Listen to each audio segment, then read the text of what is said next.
Now, give me 12 minutes and I'll show you how to build a high net worth social circle in any city that you land in. And it doesn't matter if you're in New York, Medellin, Wichita, Kansas, or any other big or small city. The rules are universal. I've actually lived in small towns. I've lived in global hotspots such as Dubai, London, New York, Tokyo. And in every case, I was able to plug into the top 1% of people, such as investors, founders, artists, and even creators. Because at the end of the day, your circle is your leverage. One dinner with the right person can actually change your net worth more than 3 years of grinding alone. And I've had it happen to myself as well. So let's break down the 5 rules that actually guarantee you'll go from knowing no one to being the person who actually gets invited to every table that actually matters in every new city. Rule number 1 is that traffic always wins. So think of yourself like a product. If no one sees you, nobody buys. If, let's say, like you stay at home, your chances of meeting high value people, it's going to be absolutely 0. So your job is to increase your social traffic, right? That means deliberately placing yourself in environments where high value people already hang out. And for me, that's been a couple. The first thing that I always did, especially when I came to a very new city and didn't know anyone, no friends, especially in the beginning. Like right now, of course, it's a lot different. What I would do is I would go on nomadlist.com and I would look at the meetups that people are having. Because on Nomadlist, it's a lot of like nomads that have online businesses and do similar stuff. And these people, they would typically host like founders dinners and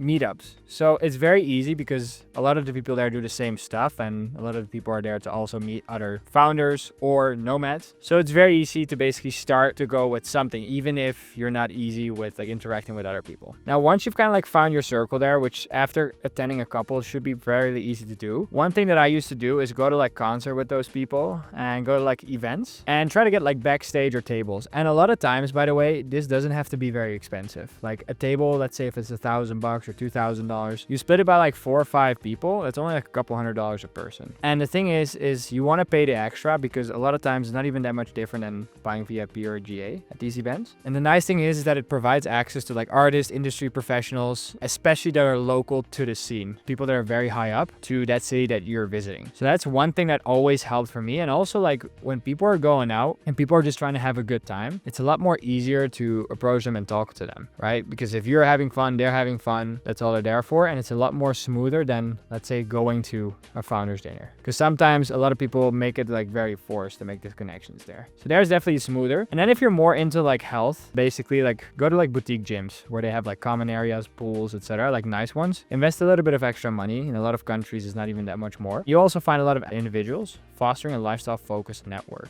Another one is like nightlife hotspots. So for example, a lot of times we go to like the listening bars, like Japanese listening bars, like nice high-end bars or rooftops. And you want to go to these places when there's an actual event going on. So we actually host one, it's called Tarap, at this rooftop called Naufrago here in Medellin. We do it every other month. It's one of the nicest rooftops and a lot of like influential promoters and other influential figures would typically also show up to those, right? Because they just want to have a nice experience. So those are like the 4 ones that I typically go after. Now, the key here, of course, is environment filters, right? So if you walk into, let's say like a dive bar, the average person is probably not a millionaire. If you walk into, let's say, a private investor dinner, the average person might own a couple businesses. When I first landed in Medellin, I did not know a single person, for example, right? Instead of sitting at home, I did the following. I came in as an isolated newcomer. I had no connections. I started attending these meetups and these events and showing up consistently. Again, for example, like Nomadlist, if you don't have any connections or know how to find those. Then I engaged actively. So I started talking to the people in those meetups, followed them on Instagram, and I'll dive into all of these steps deeper as well and build relationships and connections with key people in those meetups. Started hanging out with more people, going to these events, and eventually became a connected professional. The thing is that the traffic comes first. Like you cannot network your way out of your living room, right? Once you're in the room, how do you actually stand out? And that's where rule 2 actually comes in, which is building status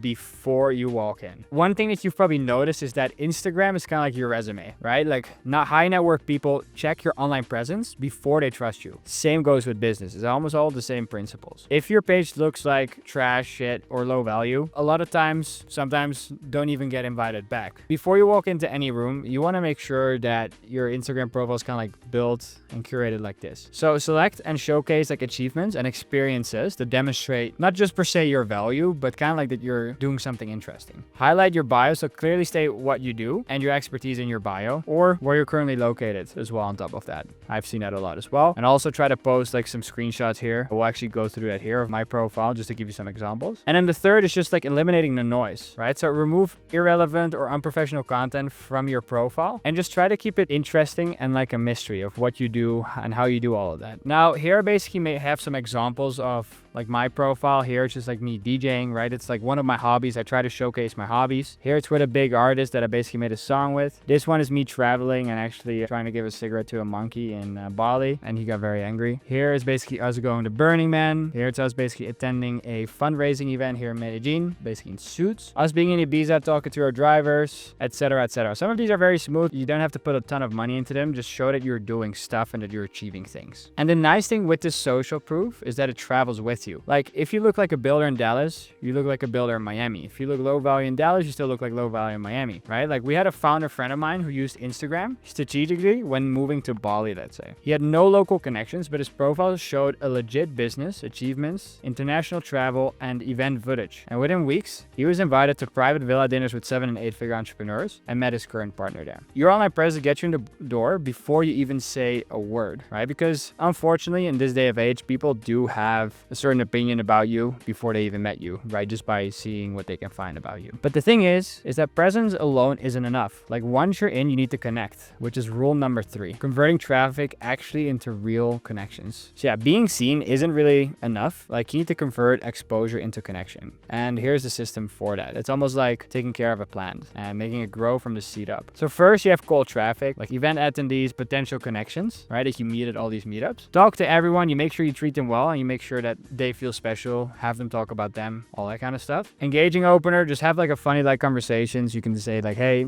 I lost my friends. Is it okay if I join you guys? Or you can make something funny out of that. You can just be creative. Instagram connections. So just have them on Instagram so they can basically, you funnel them into that pipeline. And from there on, you have a nurtured relationship and a potential lead because now they see all your stories, they see all your posts, and they see everything that you're doing. And that alone is going to get them more engaged and more interesting in what you do. And they want to be part of that. People want to be part of something cool and something interesting. Think of this like lead generation. Like I'm basically tying this back to a lot of like business stuff. But the event typically comes down to just being cold traffic. The conversation is conversion, and the Instagram is kind of like your CRM, which does all of this. A client of mine actually used this exact system when he moved to Lisbon. He went out 5 nights in 2 weeks, talked to everyone, and left each conversation with an Instagram follow. Within a month, he was actually hosting pre-dinners and filling his own table with investors and artists. Like let's say the highest ones and the best artists in the city, the highest at once. And one thing that you can do that I used to do is add a folder of the people that I know and that I meet in every city and give it the name of the city. This way, you also have like, hey, let's say you go to Lisbon. Now you have a folder of people in Lisbon that you know, right? You can recognize them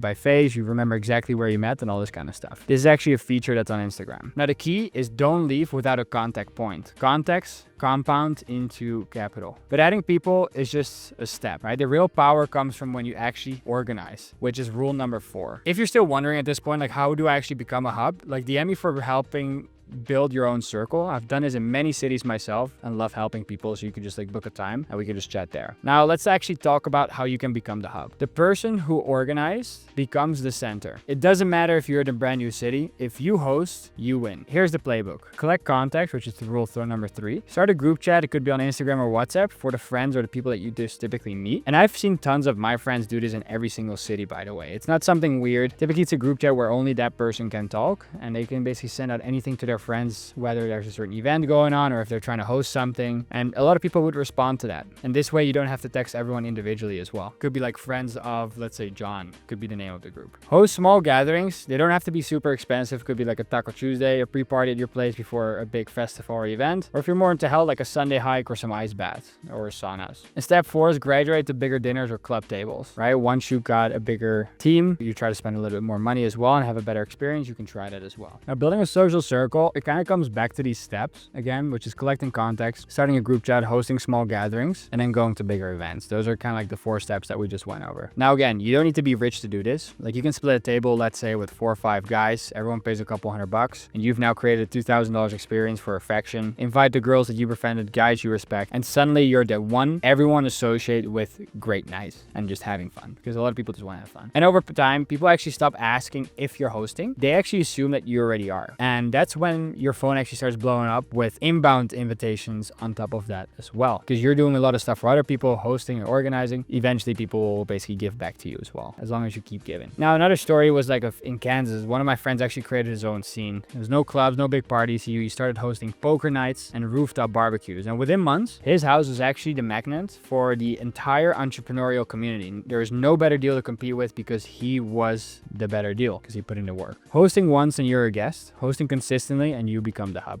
But hosting only works long term if you build deep roots, which is rule number 5, which is that you have to play the long game. Like shallow connections fade, deep ones actually multiply. To truly build a high net worth circle, you need depth. And here's how. You start off with a shallow connection. You may have many acquaintances, but very little depth, right? You don't really know all these people too well. It will always fade away. So the next thing that you want to do is, of course, invest time into some of these people that you really enjoy spending time with and could really offer value as well. Certain things in your career, it could be for any type of reason, right? I'm just mentioning something. Repeated interactions build a trust. So that's what I mean by investing time. Then add value, contribute before needing anything to those people, and they'll start giving back and actually show care while you're showing care and genuine interest in their lives because you are adding value. And after that, like for example, I had a guy that does a lot of festivals here. He needed our house to do a music video for one of his artists. We gave him our house and now he starts returning a lot of favors for us as well. And that basically turns into having deep connections, meaningful, valuable friendships. And all these steps together can be super, super powerful. Now, the truth is that a meaningful friendship with a high net worth individual is worth more than just having 100 random acquaintances. That's really what it comes down to. You'll recognize that as well while you're going through all of this. That's the most valuable thing. Because when I first built my circle, I made a rule. Every single week, I deepen at least one relationship. Invite them to something, invite them to an opportunity, just to check in, or maybe like a dinner. And over time, those small touches turn into business deals, co-hosted events, and lifelong